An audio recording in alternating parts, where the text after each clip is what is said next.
My name is Dylan Haskins and I'm running as an independent candidate in Dublin South East. My reason for running is several-fold. For starters, I think the Dáil should look like Ireland. At the moment, 70% of TDs are over the age of 50. And when I say it should look like Ireland, I mean in terms of gender and I mean in terms of age. We need more women and we need more young people in politics because you need a diversity of experience and experience in terms of what people have done, but also an experience of perspectives on life as well and what the issues that are important are, which varies according to what age you are.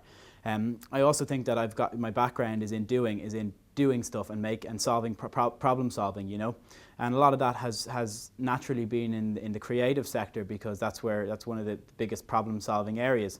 And now I think that type of creativity, the overcoming obstacles, is what's needed to be applied to politics and how we're going to overcome the many obstacles that we face now, but also the ones that we're going to face in the future, which we don't know what they are yet.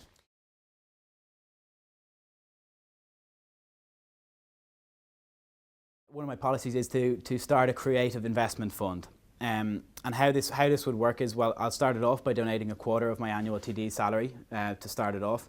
And then I would connect with a lot of the multinationals based in Ireland have corporate social responsibility funds, which is, they provide this money to better the country that they're in, really, and it makes people working there feel good about the city that they're living in. So if we can connect with those funds as well, and it's that will be really important because people have ideas. There's plenty of gaps in the market, but no one can get the seed capital from the banks to start these projects.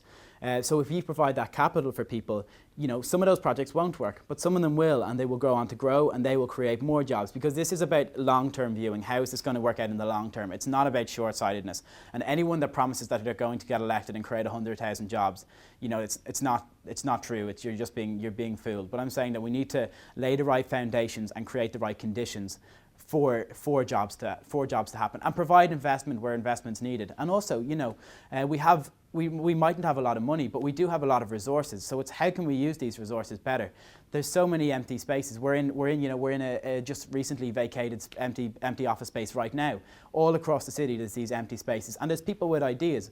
But sometimes, the rent is too high, or they go in and they have to pay huge rates to the local authorities. So there's these, or they might have to change for a change of use. They might want to do some sorts of workshops in here, but they haven't got the right permission to have public on premises. Really technical things that if we can reduce that bureaucracy, we make it easy for people to do new things rather than always having barriers.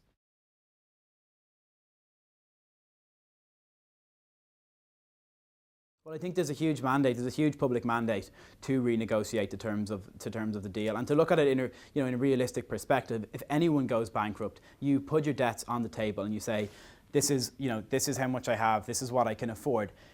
No one is going to set terms on someone who's gone bankrupt that they can't repay, because that's not the point. It's, well, what can they afford to pay, and what is realistic, and that has to be determined for any debt repayment. And at the moment, I think our debt is unrepayable with the levels of interest that we have at the moment.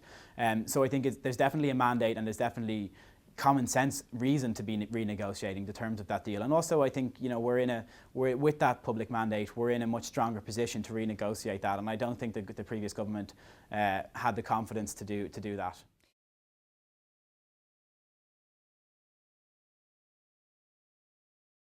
Well, I disagree that you won't have power to change legislation. If I'm on a committee, and I would hope that the government of the day will see that I have skills that they don't have, that they would want me to be involved in some of the committees. But also, I will be an independent voice in there. All of the parties are promising political reform.